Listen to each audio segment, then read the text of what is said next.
आप सभी को जय मसीह की।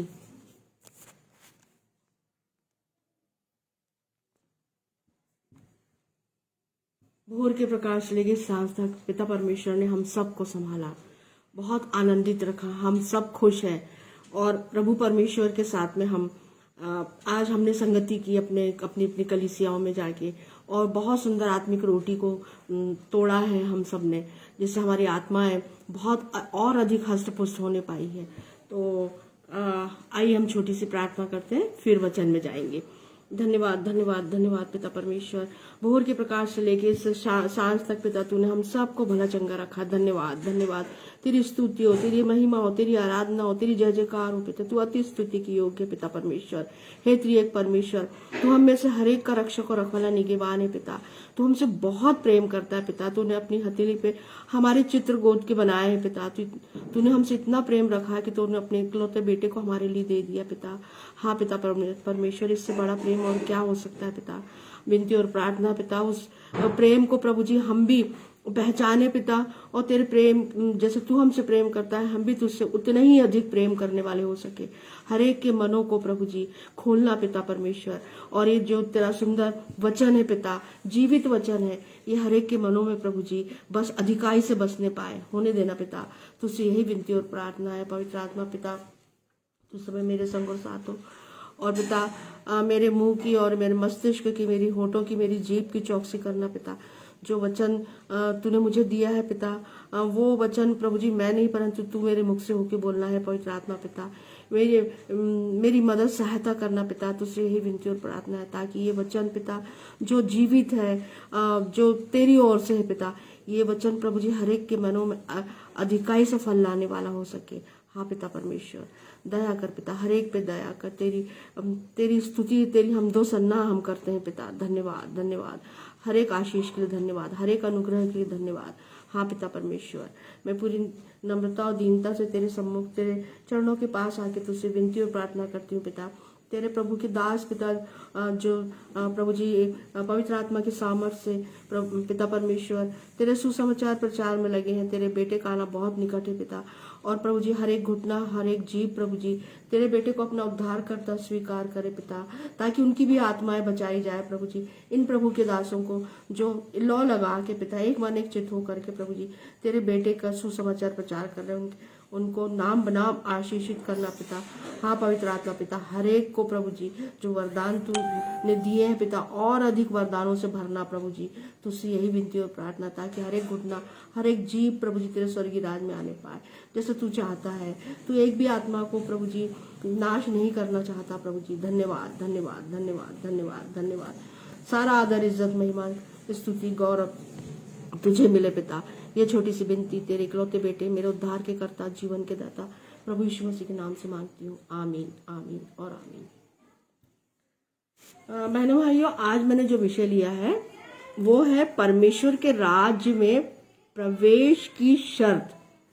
देखिए, अगर हम किसी स्टेट में जाते हैं या बाहर की किसी कंट्री में जाते हैं, तो उस कंट्री में के नियम होते हैं अपने, है ना, और उन नियमों का पालन करना जो उस कंट्री में जा रहा है उसके लिए बहुत आवश्यक होता है। तो जब हम संसार में रह के बहुत सारे नियमों का पालन करते हैं, है ना, तो अब उसी तरह से जब हम दूसरी कंट्री में जाते हैं तो उनके वहां के नियमों का पालन करते हैं, और उसी तरह से परमेश्वर के राज्य में प्रवेश जब हम करना चाहते हैं तो परमेश्वर के द्वारा कुछ शर्तें हैं, है ना। उन शर्तों का अगर हम पालन करते हैं, है ना, तो क्या होगा, हमें फिर परमेश्वर के राज्य में प्रवेश मिल पाएगा, अन्यथा की स्थिति में नहीं। तो क्या शर्तें हैं परमेश्वर की? पहली शर्त है कि उद्धार पाए हुए सभी लोग परमेश्वर के राज्य में सम्मिलित है ना। पहली शर्त क्या है? उद्धार। पहली शर्त है उद्धार। यह हमें मिलता है गलातियों 3 और उसका 28। अब न कोई यहूदी रहा और न यूनानी, न कोई दास न स्वतंत्र, न कोई नर न नारी, क्योंकि तुम सब मसीह यीशु में एक हो। और जब हम मसीह यीशु में एक है ना, और हमने मसीह यीशु के द्वारा क्या मिला है, हमें उद्धार मिला है। तो अब कोई जाति नहीं, कोई नर नारी नहीं, कोई दास नहीं, ना कोई स्वतंत्र, है ना। सब जो भी बुलाए गए हैं, जो भी यीशु मसीह में एक है, जिनका उद्धार हो गया है प्रभु यीशु मसीह के द्वारा, तो वो कहाँ जा सकता है, स्वर्ग में, परमेश्वर के राज्य में प्रवेश कर सकता है ना। सभी को पात्रता है, जिनका उद्धार हो गया है प्रभु यीशु मसीह के द्वारा, वो सब परमेश्वर के राज्य में प्रवेश करने की योग्यता रखता है। सभी श्रेणियों के लोगों को सभी श्रेणी के लोग प्रवेश कर सकते हैं। सभी जाति, कुल और भेद, यहाँ पर उनमें कोई भेदभाव नहीं है कि भाई केवल यहूदी जाएंगे या यूनानी जाएंगे, है ना। ऐसा कुछ नहीं है। वचन हमें क्या बता रहा है कि अब ना कोई यहूदी रहा, ना यूनानी, ना यहूदी, ना यूनानी, ना दास, ना स्वतंत्र, ना नर, ना नारी, क्योंकि तुम सब मसीह यीशु में एक हो। और जब हम मसीह यीशु में एक है, जब हमारा उद्धार प्रभु यीशु मसीह के द्वारा हो चुका है, तो अब हम कहाँ प्रवेश कर पाते हैं, स्वर्ग के, परमेश्वर के राज्य में प्रवेश कर पाते हैं। अच्छा, फिर और क्या शर्त है, नम्रता, बच्चों के समान हमको बनना है। मत्ती 18 और उसका 3। और कहा, मैं तुमसे सच कहता हूं कि जब तक तुम न फिरो और बालकों के समान न बनो, तो तुम स्वर्ग के राज्य में प्रवेश करने नहीं पाओगे। ये यीशु मसीह के वचन है ना। तो यीशु मसीह ने क्या बोला यहाँ पे, बच्चों के समान नम्र बनना है, ठीक है। और इसका अगर हम देखें, फिरो, है ना, क्या बोल रहा है, मैं तुमसे सच कहता हूं कि जब तक तुम ना फिरो, किस चीज से फिरना है हमको, पाप से, है ना, संसार से फिरना है, पाप से फिरना है, ठीक है। और अपने सारे पाप हमको छोड़ना है। हम मनुष्य हैं, संसार में रहते हैं, तो बहुत सारे पाप हमसे निश्चित होते हैं, हुए हैं।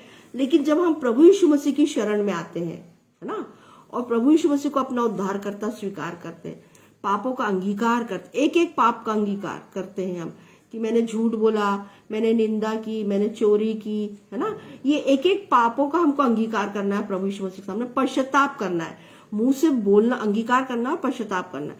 और जब हम अपना मन पाप से हटा लेते हैं, फिरा देते हैं, है ना, तो फिर क्या है, पाप के मार्ग से, बुराई से, शरीर के काम से हमको क्या करना है, फिरना है, दूर होना है, अपने मन को हटाना है ना। और फिर बच्चों के समान नम्रता, किसके समान, बच्चों के समान, दिखावा रहित। बच्चों के समान मतलब बच्चे क्या दिखाते हैं, है ना, उनको तो मतलब दिखावट दिखाना या डींग हाँकना या निंदा करना, ये सब छोटे बच्चों को नहीं आता है ना। और वो किस पर निर्भर रहते हैं, अपने माता पिता पे। तो हमें किस पर निर्भर रहना है, प्रभु यीशु मसीह पे, है ना। जैसे छोटे बच्चे हैं तो वो माता, अगर माँ इधर उधर होती है तो वो रोने लगते हैं, और जैसे ही माँ मिलती तो खुश हो जाते हैं, है ना, पिता मिलता है तो खुश हो जाते हैं। ऐसे ही हमें भी प्रभु यीशु मसीह पे 101% निर्भर रहना है ना। और स्वर्गीय पिता द्वारा सांचे में ढाले जाने योग्य हमको बनना है ना। नम्र, सबसे पहले तो नम्र बनना है, जैसे छोटे बच्चे नम्र रहते हैं, है ना।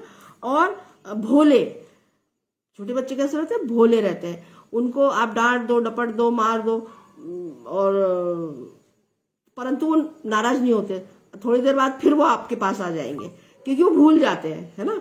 तो और वो उनके दिमाग में सिर्फ रहता है कि ये हमारी माँ है, और वो अब माता और पिता है, तो वो फिर से उनके पास आ जाते हैं, हमारे पास आ जाते हैं मतलब। तो उनमें नम्रता है ना। और स्वर्गीय पिता द्वारा स्वर्गीय पिता हमारा जिस हमें ढांचे में डालना चाहता है, हम उसे अपना मन सौंप दे, फिर उसकी इच्छा वो हमें किस सांचे में ढाले, है ना।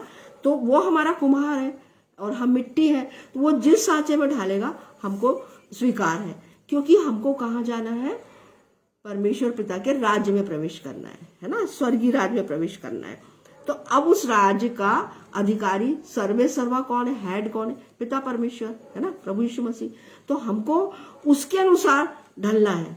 तो और ढलना है मतलब पापों से फिरना है, नम्र बनना है ना, और हमें यीशु मसीह के द्वारा उद्धार प्राप्त करना है। और मन फिरा परिवर्तन हृदय, और जब हमारा मन परिवर्तन होता है, हृदय परिवर्तन के बाद ही परमेश्वर की ओर हम फिरते हैं, है ना। और जब हमारा मन परिवर्तन हो गया, हमारे मन में कौन है, अब प्रभु यीशु मसीह। और फिर हमारा हृदय परिवर्तन हुआ, हम बुराई सुन के भी किसी की बुराई नहीं करते, निंदा नहीं करते, झगड़ा नहीं करते, क्रोधित नहीं होते हैं, है ना। तो ये मन परिवर्तन, इसी को कहा है मन परिवर्तन। और क्योंकि अब हमारे मन में कौन है, प्रभु यीशु मसीह है। तो जब प्रभु यीशु मसीह हमारे मन में है, तो फिर ये सारी चीजें, जो पाप है वो हमारे मन में रह ही नहीं सकता। और जब हमारे मन में यीशु मसीह है ना, हमारा हृदय परिवर्तन हो गया है, तब हम क्या है, परमेश्वर के राज्य में प्रवेश करने पाते हैं। मत्ती 5 और उसके 3 में भी लिखा है, धन्य वह जो मन के दीन है, क्योंकि स्वर्ग का राज उन्हीं का है ना। पहली शर्त तो है नम्रता, फिर है दीनता, है ना। प्रभु यीशु मसीह कितना दीन था, नम्र था, है ना। और उसको जब कीले ठोके गए, उसके सिर पर कांटों का ताज पहनाया गया, बहनों भाइयों, उसके कपड़े बांट लिए लोगों ने चिट्ठी डाल के, उसने एक शब्द, उसके पीठ पर कोड़े मारे गए, परंतु उसने एक शब्द नहीं बोला। सारा जितना दर्द था, जितना कहना चाहिए, जो उसके साथ किया जा रहा था, उसके मुंह पे थप्पड़ मारे जा रहे थे, उसके मुंह पे थूका जा रहा था, वो सब चुपचाप नम्रता और पूरी दीनता से उसने सब कुछ सह लिया, है ना। तो जैसा हमारा प्रभु यीशु मसीह का स्वभाव है, नम्र और दीन, तो मुझे भी नम्र और दीन बनना है। क्यों बनना है? क्योंकि परमेश्वर के राज्य में प्रवेश करने की शर्त है ये, नम्रता और दीनता। उसके बाद है आत्मिक अभिलाषा, मत्ती 5 और 6, धन्य है वे जो धर्म के भूखे और प्यासे हैं, क्योंकि वे तृप्त किए जाएंगे। धर्म के भूखे और प्यासे मतलब परमेश्वर की संगति की भूख, है ना। आज्ञाकारिता, परमेश्वर की उपस्थिति में चलना। और जैसे मूसा क्या था, मूसा और पौलुस, ये इनको परमेश्वर की समीपता की भूख थी। और ये पूरे समय जो परमेश्वर ने मूसा को जितनी भी आज्ञाएं बताई, जितने भी प्रतिज्ञा बताई, वो पूरे इसराइलियों को वो गाइड करता था, है ना। जो परमेश्वर उसको सिखाता था, बताता था, वो इसराइलियों को बताता था। और दूसरा ये कि मूसा, परमेश्वर पिता ने स्वयं कहा कि मूसा के जैसा नम्र व्यक्ति इस पृथ्वी पर नहीं है। तो मूसा इतना नम्र था, इतना सॉफ्ट उसका हृदय था। और हम पौलुस को भी देखते हैं कि पौलुस जब शाऊल था तब उसमें उसका कैरेक्टर कुछ और था, लेकिन जब वो पौलुस बना, जब उसने यीशु मसीह का दर्शन पाया, है ना, अमाउस के रास्ते में, और उसने यीशु मसीह को साक्षात देखा, और यीशु मसीह ने उससे बातें की कि हे शाऊल तू मुझे क्यों सताता है, तब वो उसने पश्चाताप किया और उसने प्रभु यीशु मसीह को ग्रहण किया। और फिर वो जब पौलुस बना तो उसने कितने कष्ट सहे, उसके पीठ पर भी बहनों भाइयों 35 कोड़े, 39 कोड़े उसको भी मारे गए, है ना। और परंतु वो सब सहता, उसको जेल में डाल दिया गया, बंदी गृह में डाल दिया गया, और उसके हाथ पैरों को वो बांध दिया था बड़ी लकड़ी से कि चले, ज्यादा भागे नहीं कहीं। तो अब बताइए, फिर भी वो प्रभु जेल में भी, जब बंदी गृह में था तब भी वो यीशु मसीह का प्रचार कर रहा था, बहुत आत्मा में भर के भजन गा रहा था, है ना। और बहुत नम्र और दीन बन गया था पौलुस, ठीक है। और मूसा भी बहुत नम्र था। और जो दाऊद है, हम दाऊद को भी देखते हैं कि दाऊद जो राजा है वो पूरे समय परमेश्वर, यहोवा परमेश्वर की समीपता में रहता था।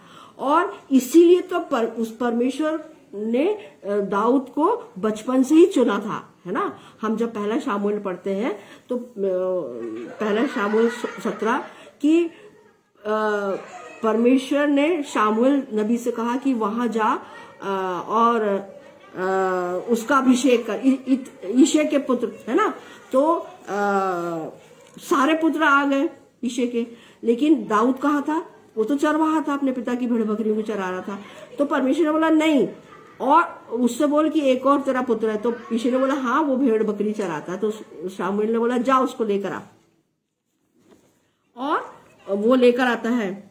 और उसके बाद में फिर हम देखते हैं कि जब परमेश्वर ने कहा यही है और इसका तू क्या कर, अभिषेक कर, तो शमूएल ने उसका अभिषेक किया, है ना, दाऊद का।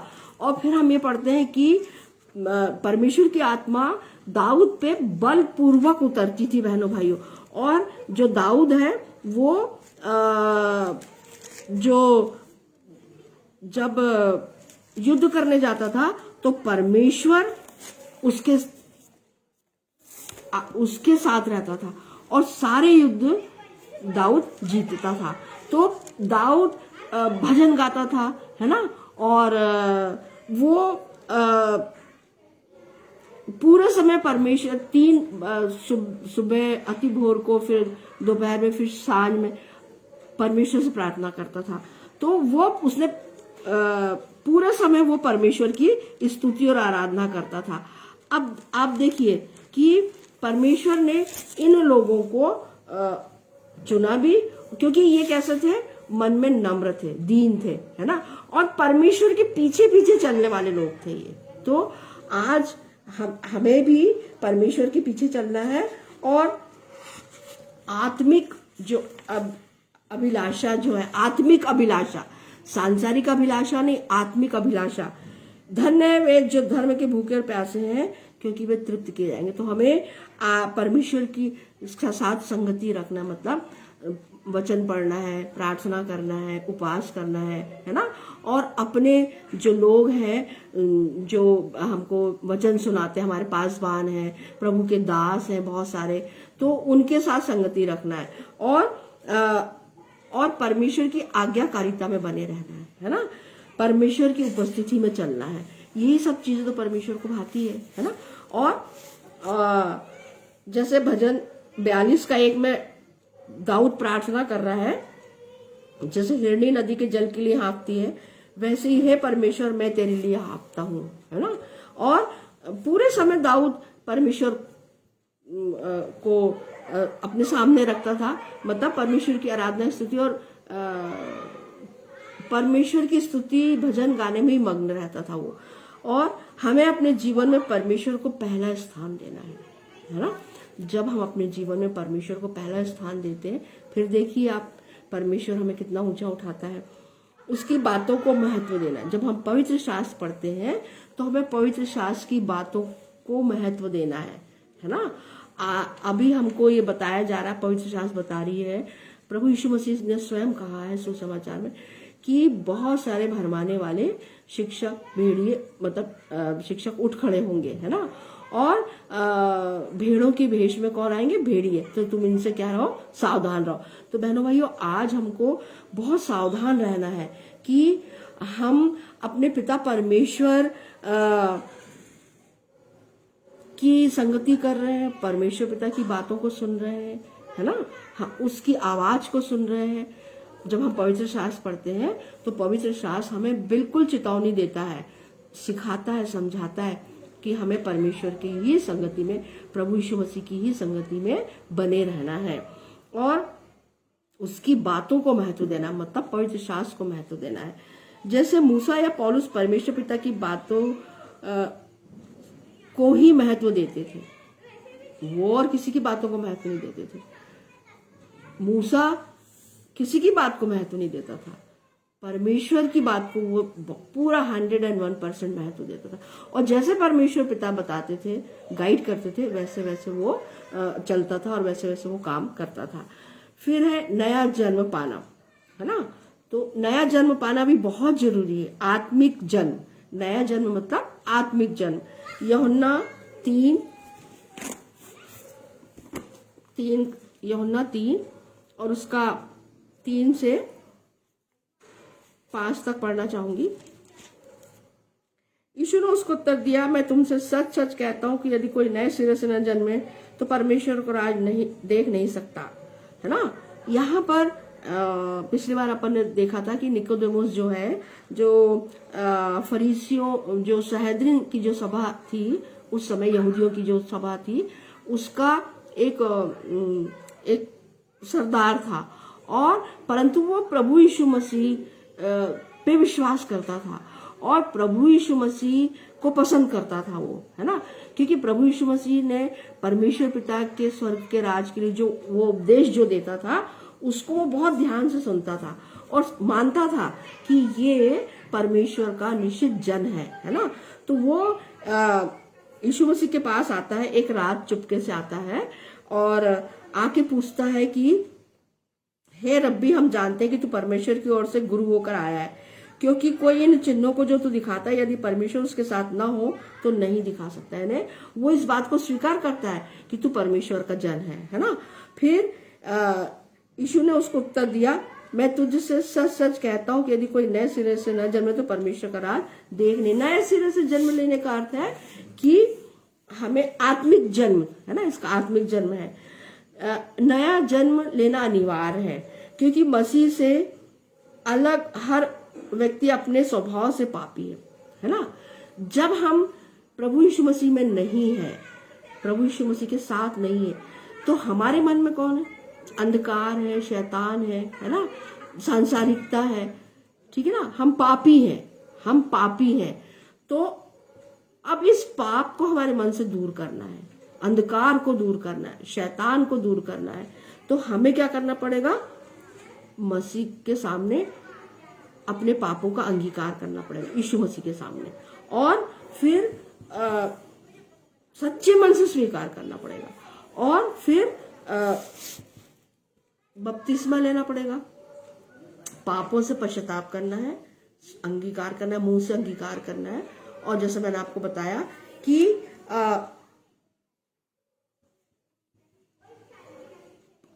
नए जन्म का अर्थ है, तात्पर्य यह है कि जो अपने पापों से पश्चाताप करे तथा परमेश्वर की ओर फिरे। परमेश्वर भी यही चाहता है, प्रभु यीशु मसीह भी यही चाहते हैं कि हमारी आत्मा का नया जन्म हो, है ना। हम पश्चाताप करें, है ना, अपने मन को फिराएं और प्रभु यीशु मसीह की ओर लगाएं, परमेश्वर की ओर लगाएं। तो ये नया जन्म है ना। यूहन्ना 1:12, पर जितनों ने उसे ग्रहण किया उसने उन्हें परमेश्वर की संतान होने का अधिकार दिया। बताइए, अर्थात उन्हें जो उसके नाम पर विश्वास रखते हैं पूर्ण रीति से, है ना। हम इस बात पे विश्वास करते हैं कि जो प्रभु यीशु मसीह है वो हमारा क्या है? उद्धार करता है। पापों की क्षमा किसके पास है? प्रभु यीशु मसीह के पास, क्योंकि प्रभु यीशु मसीह ने ही अपना बलिदान दिया था सारे संसार के लिए। यूहन्ना 3:16, है ना। और परमेश्वर ने जगत से, क्योंकि परमेश्वर ने जगत से ऐसा प्रेम रखा कि उसने अपना इकलौता पुत्र दे दिया, ताकि जो कोई, है ना, इसमें जाति का, धर्म का, किसी बात का बंधन नहीं है, जो कोई उस पर विश्वास करे वो नष्ट न हो परंतु अनंत जीवन किसके पास है? प्रभु यीशु मसीह के पास। परमेश्वर पिता का जो स्वर्ग का जो राज है, उसका भी अधिकारी कौन है? प्रभु यीशु मसीह, है ना। तो हमें प्रभु यीशु मसीह के नाम से फिर क्या लेना है? बपतिस्मा लेना और अपने मन को परमेश्वर पिता की ओर फेरना है ना, और प्रभु यीशु मसीह के सामने पश्चाताप करना, तब वो हमें पापों से क्षमा देगा और हमारा उद्धार होगा, है ना। और फिर हम क्या कहलाएंगे? जितनों ने उसे ग्रहण किया, उसे मतलब प्रभु यीशु मसीह को, जितनों ने उसे ग्रहण किया उन्हें परमेश्वर के संतान होने का अधिकार दिया। परमेश्वर की संतान, बताइए आप, कितनी बड़ी बात है ये, है ना। जब हम यीशु मसीह को अपना उद्धारकर्ता ग्रहण करते हैं, स्वीकार करते हैं, तब हम क्या बन जाते हैं? परमेश्वर की संतान, है ना, अर्थात उन्हें जो उसके नाम पर विश्वास रखते हैं। पूरे मन से हम प्रभु यीशु मसीह पे विश्वास रखते हैं और ये बोलते हैं अपने मुंह से कि वो हमारा उद्धार करता है, उसने हमें पापों से शुद्ध किया, है ना, अलग किया है ना, और हम और सच्चे मन से, पश्चातापी मन से प्रभु यीशु मसीह को अपना उद्धार करता जब स्वीकार करते हैं तो ये हमारा नया जन्म है। और साथ ही आत्मिक जन्म है ये, है ना, ये हमारा आत्मिक जन्म है और नया जन्म, और तब हम परमेश्वर के राज्य में प्रवेश करने पाते हैं। फिर मसीह के प्रति पूर्ण समर्पण, है ना, लूका 9 और उसका 62, यीशु ने उससे कहा, जो कोई अपना हाथ हल पर रखकर पीछे देखता है वह परमेश्वर के राज के योग्य नहीं, है ना। तो ये चेला बनने की शर्त है कि हम मन में सोच रहे हैं कि नहीं, हम यीशु मसीह का चेला बन जाते हैं, उसके पीछे चलते हैं, लेकिन हम बार बार संसार की ओर मुड़ जाते हैं। फिर हम जब ये चेला यीशु के पीछे चलने की शर्त ही यह है कि हमें, जब हम यीशु मसीह के पीछे चल रहे हैं तो फिर अब हमें संसार की ओर मुड़ के नहीं देखना है, संसार में नहीं जाना है ना, संसार के सदृश नहीं बनना है, आगे ही देखना है, आगे मतलब यीशु मसीह को ही देखना है ना। समर्पण करना है ना, यीशु मसीह के सामने सच्चे मन से समर्पण करना है, और अनाज्ञाकारिता नहीं करनी है, हमें आज्ञाकारिता में बने रहना है ना। और हमें जो परमेश्वर की जो बुलाहट है, प्रभु यीशु मसीह की जो बुलाहट है, उससे भागना नहीं है ना।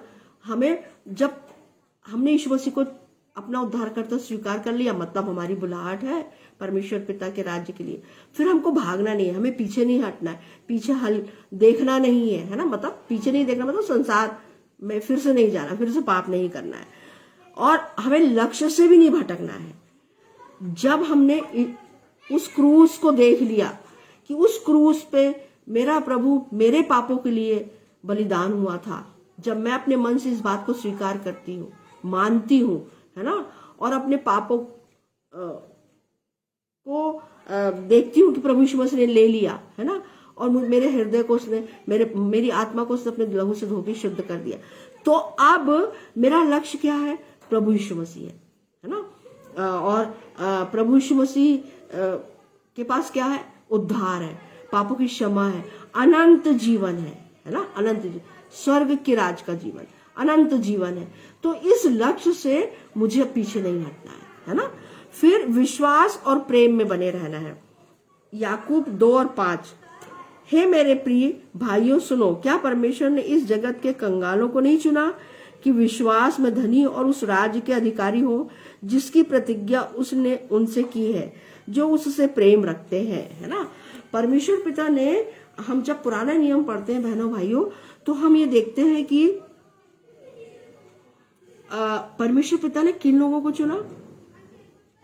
क्या धनवानों को चुना? है ना, नहीं, है ना। बहुत ज्ञानवानों को चुना, फरीसी, सदूकी, शास्त्री, पुरनी, इनको चुना? बिल्कुल नहीं। परमेश्वर पिता ने ऐसे लोगों को चुना जो सच्चे मन से उससे प्रेम करते थे, है ना, और अपना प्रकाशन उन लोगों को परमेश्वर पिता ने दिया। और अगर परमेश्वर पिता क्या बोल रहा है? अगर तुम मुझसे प्रेम करते हो तो मेरी बातों को मानोगे, है ना। तो जब हम परमेश्वर पिता से प्रेम करते हैं, है ना, और पूरे विश्वास से प्रेम करते हैं, क्योंकि परमेश्वर क्या है? प्रेम है। परमेश्वर ने पहले हमसे प्रेम किया, है ना, हमने तो बाद में प्रेम किया, परंतु परमेश्वर पिता का प्रेम देखिए, है ना। परमेश्वर ने जगत से ऐसा प्रेम रखा, ठीक है ना, कि उसने अपना इकलौता पुत्र दे दिया। हमारा तो अस्तित्व भी नहीं था तब, वो वध किया हुआ मेन उत्पत्ति के समय परमेश्वर ने उसको, अपने बेटे को क्या कर लिया था? चुन लिया था कि ये प्रकाशित वाक्य 13 और उसका 8 पढ़ना चाहूंगी। पृथ्वी के सब रहने वाले जिनके नाम उस मेमने के जीवन की पुस्तक में लिखे नहीं गए, जो जगत की उत्पत्ति के समय से घात हुआ उस पशु की पूजा करेंगे, है ना। तो हमारे नाम कब से लिखे हुए हैं? जीवन की मेमने की जीवन की पुस्तक में हमारे नाम लिखे हुए हैं। कब से? परमेश्वर ने हमें कब से चुना है? जब उत्पत्ति के समय से घात हुआ, है ना। जब परमेश्वर ने सब सृष्टि की उत्पत्ति करी, स्टार्टिंग से, है ना, अनादि, बहुत पहले, वहीं पे परमेश्वर ने अपने पुत्र के लिए ये घात किया, योजना बना दी थी कि सारे जगत के पापों को के लिए कौन बलिदान होगा? प्रभु यीशु मसीह, है ना, मेमना, है ना। प्रभु यीशु मसीह को मेमना भी कहा है। तो और अगर उस मेमने की पुस्तक में, यीशु मसीह की पुस्तक में मेरे और आपके नाम नहीं लिखे हैं, तो फिर बहुत हमें कहाँ जाना पड़ेगा बहनों भाइयों? नरक, है ना। तो फिर हमें ये विश्वास करना है कि परमेश्वर पिता प्रेम है और परमेश्वर पिता ने मुझे और आपको चुना है और हम उसके बेटे पे विश्वास करते हैं, क्योंकि उसने मेरे और आपके पापों को क्रूस की मृत्यु के द्वारा अपने ऊपर लिया, है ना। और अब जब हम उसकी शरण में हैं, उसे अपना उद्धारकर्ता स्वीकार करते हैं, तो फिर अब हम पापी नहीं है, उसके द्वारा हमें क्षमा प्राप्त हो चुकी है। और ये विश्वास हमें करना है, परमेश्वर के प्रेम को समझना है हमें, है ना। और फिर क्लेश में स्थिर रहना है। प्रेरितों के काम 14 और उसका 22। हमें बड़े क्लेश उठाकर परमेश्वर के राज में प्रवेश करना होगा। यहाँ पे पौलुस इस बात को बोल रहा है कि बहुत सारे क्लेश, पौलुस को भी उसको भी मार डाला गया था, है ना। प्रेरितों के काम 14 और उसका 22।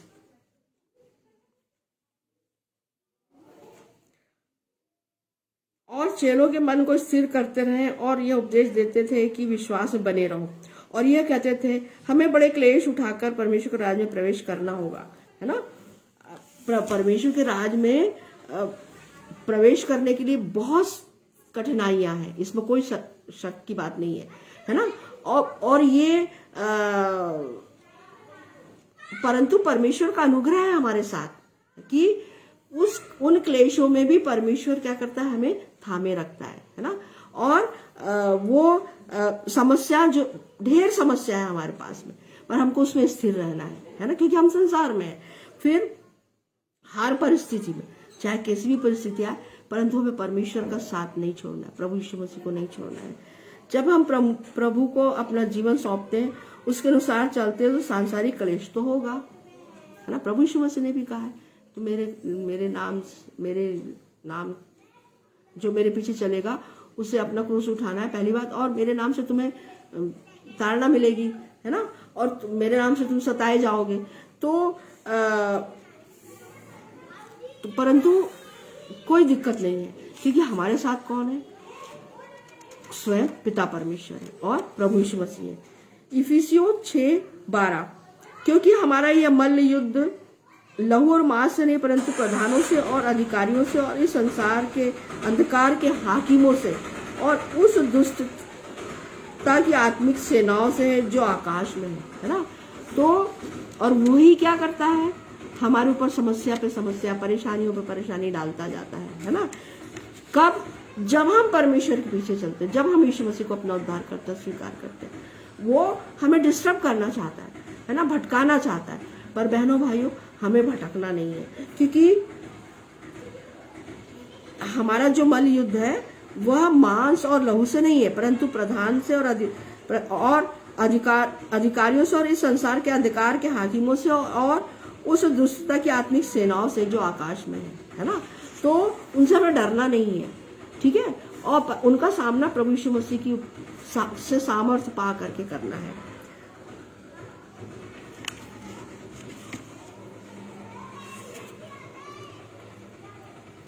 मत्ती 5 और 10, धन्य है वे जो धर्म के कारण सताए जाते हैं, क्योंकि वो स्वर्ग के राज उन्हीं का है। हाँ, जितने भी लोग हैं जो धर्म के द्वारा सताए जा रहे हैं, इन दिनों में हम ज्यादा देख रहे हैं ना, तो कोई कोई दिक्कत नहीं है, क्योंकि वो क्या होंगे, स्वर्ग का राज उन्हीं का है ना। चाहे वो पौलुस हो, पौलुस भी अपने समय में बहुत ज्यादा सताया गया, और जितने भी प्रेरित हुए, जितने भी प्रभु यीशु मसीह के चेले थे, उन सबको भी सताया गया, उनकी भी हत्याएं की गई, है ना। और तो आज वो कहाँ है, स्वर्ग के राज्य में है। तो मेरा और आपका भी उन्हें सताव आने दीजिए ना।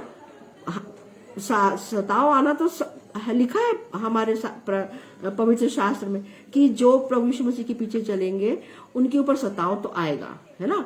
लेकिन उस सताव में हमें स्थिर रहना है। प्रभु यीशु मसीह को चाहे कितना भी सताव हो, हमें पकड़े रहना है ना, और उसके पीछे चलना है, सामर्थ उससे मांगना है ना, और प्रार्थना में बने रहना, वचनों को पढ़ना है। तो फिर हमें सामर्थ कहाँ से मिलेगी, परमेश्वर पिता के द्वारा। हमें सामर्थ कहाँ से मिलती है, प्रभु यीशु मसीह के द्वारा। फिर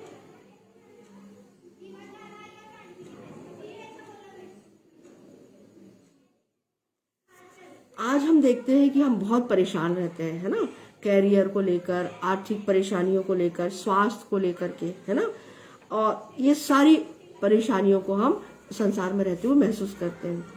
तो आज हमें बहुत जरूरत है बहनों भाइयों इस बात की कि हमें अपने घुटनों पर आना है, पूरी नम्रता और दीनता से, पूरे विश्वास से, पूरे मन से पर प्रभु यीशु मसीह से प्रार्थना करना है। और लिखा भी है कि सर्वप्रथम उसके राज और धर्म की खोज करें, है ना। हमें पहले उसके राज में प्रवेश लेना है, फिर वो हमें सेत में सब कुछ देगा, यह उसका वादा है ना। हमें परमेश्वर के राज्य मतलब उसके पीछे चलना है, उसमें होके चलना है, और प्रभु यीशु मसीह ही सब मार्ग, सत्य और जीवन मैं ही हूँ, प्रभु यीशु मसीह ने कहा ना। तो प्रभु यीशु मसीह के पीछे हमें चलना है। और आने दीजिए क्लेश, कोई दिक्कत नहीं है, परेशानियां आने दीजिए, और ये तो आएगी, क्योंकि लिखा है हमारे पवित्र शास्त्र में कि जब हम प्रभु यीशु मसीह के पीछे चलेंगे तो ये सारे प्रेरितों को, सारे चेलों को, है ना, कितनी परेशानियों का सामना करना पड़ा, हम पवित्र शास्त्र में पढ़ते हैं। तो कोई दिक्कत नहीं, परंतु आज वो कहाँ है, उनकी सबकी हत्याएं हुई, वो उनकी आत्मा कहाँ है, स्वर्ग के राज में, परमेश्वर के पास है ना। कितने आनंद से होंगे वो, है ना। तो हमें भी प्रभु यीशु मसीह के पीछे, चाहे कैसी भी परिस्थिति हो, उसी के पीछे चलना है ना, और सच्चे मन से उसको अपना उद्धारकर्ता स्वीकार करना है। आज हमने सीखा परमेश्वर के राज में प्रवेश करने की कुछ शर्तें हैं, और उन शर्तों के विषय में हमने पवित्र शास्त्र से अध्ययन किया, सीखा, समझा, जाना कि जब हम परमेश्वर के राज में जाना चाहते हैं, उसकी संतान बनना चाहते हैं, तो हमें कौन कौन सी शर्तों का पालन करना पड़ेगा, है ना। हमें नम्र बनना पड़ेगा, और हमें सबसे पहले उद्धार प्राप्त करना होगा, अपने पापों की क्षमा, मन फिराना होगा, अपने पापों की क्षमा प्रभु यीशु मसीह से मांगना है ना। और जैसे प्रभु उसके पीछे चलना है, आत्मिक अभिषेक हमको लेना है, प्राप्त करना है प्रभु यीशु मसीह से, और प्रभु यीशु मसीह के साथ प्रभु यीशु मसीह की आज्ञाकारिता में चलना है। तो ये बातें हमने सब पवित्र शास्त्र में से आज समझी, सीखी कि हम किस प्रकार से परमेश्वर के राज में प्रवेश कर सकते हैं। आइए हम छोटी सी प्रार्थना करते हैं। धन्यवाद धन्यवाद धन्यवाद पिता परमेश्वर, हे त्रिएक परमेश्वर, तेरा लाख लाख धन्यवाद। आज प्रभु जी तूने मुझसे वचनों के द्वारा बातें की पिता परमेश्वर, कि हमें तेरे राज्य में आने के लिए प्रभु जी जैसे तू चाहता है, हाँ पिता, हमें मन फिराना है, तुझ पे विश्वास करना है प्यारे यीशु, अपने पापों की क्षमा, अपने पापों का अंगीकार तेरे समक्ष करना है। धन्यवाद धन्यवाद, आज हमने ये सीखा पिता, धन्यवाद धन्यवाद धन्यवाद पिता परमेश्वर, सुंदर वचनों के लिए धन्यवाद। और प्रभु जी सच में पिता, ये अंत के दिन चल रहे हैं, और प्रभु यीशु मसीह का आना बहुत निकट है। हम सब प्रभु जी आत्मा में जीवित रह करके, नए जन्म को पा करके पिता, नए जीवन को पा करके, नई आत्मा को पा करके तेरे बेटे से मिलने पाए पिता। हर एक के संग और साथ हो। हाँ पिता, जो सकेती में है, परेशानियों में है, समस्याओं में है, दया कर पिता, हर एक के ऊपर दया कर प्यारे यीशु, और उनको सारी समस्याओं से निजात दिला पिता। हाँ प्रभु जी, जो भाई बहन बीमार है पिता, मौसमी बीमारियां हैं या और भी जो बीमारियां हैं पिता, दया कर, तू तो डॉक्टरों का डॉक्टर और वैद्यों का वैद्य है पिता। हे प्यारे यीशु, उन सबको नाम बनाम चंगाई दे पिता। विनती और प्रार्थना है प्यारे यीशु प्रभु जी कि तू ही हमारा रक्षक, रखवाला, निगहबान है, हमारा उद्धार करता सिर्फ और सिर्फ प्रभु यीशु मसीह तू ही है। हाँ पिता, और हम तेरे चरणों पे हैं, तेरे चरणों के पास है पिता। हाँ प्रभु जी, तू हम सबको प्रभु जी अपनी अनुग्रह आशीष से प्रभु जी तूने माला माल रखा है। धन्यवाद धन्यवाद। हम इसी प्रकार से प्रभु जी ये जो वचन है पिता, उसके द्वारा प्रभु जी हमारी आत्माएं प्रभु जी और अधिक मजबूत होने पाए, हमारी आत्माएं और अधिक हियाव, हमारी आत्मा को हियाव होने पाए पिता। और प्रभु जी हम तुझ में बने रहें, तेरी आज्ञाकारिता में बने रहें, तेरे पीछे चले पिता। ऐसी सामर्थ और शक्ति प्रभु जी तू हर एक को दे। तेरे पास बान प्रभु जी, तेरे प्रभु के जो दास है, जो प्रभु जी एक मन एक चित्त होकर के तेरे स्वर्गीय राज्य के सुसमाचार प्रचार में लगे, उनके संग और साथ हो प्रभु जी। और पवित्र आत्मा की सामर्थ से हर एक को भरना पिता, तुझसे यही विनती और प्रार्थना है प्रभु जी। हाँ प्रभु जी, अंत का समय चल रहा है पिता, और तेरा आना कभी भी होगा पिता, हो सकता है पिता परमेश्वर। प्यारे यीशु, विनती और प्रार्थना है कि तू हम सब के मनों को प्रभु जी एक नया मन दे पिता, नई आत्मा दे प्रभु जी, और तो हम तेरे पीछे चलने वाले हो सके पिता। हर एक कठोर मन को उनके हृदय से निकाल पिता, और पत्थर का हृदय निकाल के मांस रूपी हृदय दे पिता, ताकि पिता और प्रभु जी उनके हृदयों में पिता तेरे वचन प्रभु जी अधिकाई से फलने फूलने पाए। हाँ पिता, और बहुत सारा फल लाने वाले हम सब हो सके, तुझसे यही विनती और प्रार्थना है। हाँ पिता परमेश्वर, सारा आदर इज्जत महिमा तेरे चरणों में, छोटी सी विनती तेरे इकलौते बेटे, मेरे उद्धार के कर्ता, जीवन के दाता प्रभु यीशु मसीह के पवित्र और मीठे नाम से मांगती। आमीन आमीन और आमीन। आप सभी को यीशु सहाय।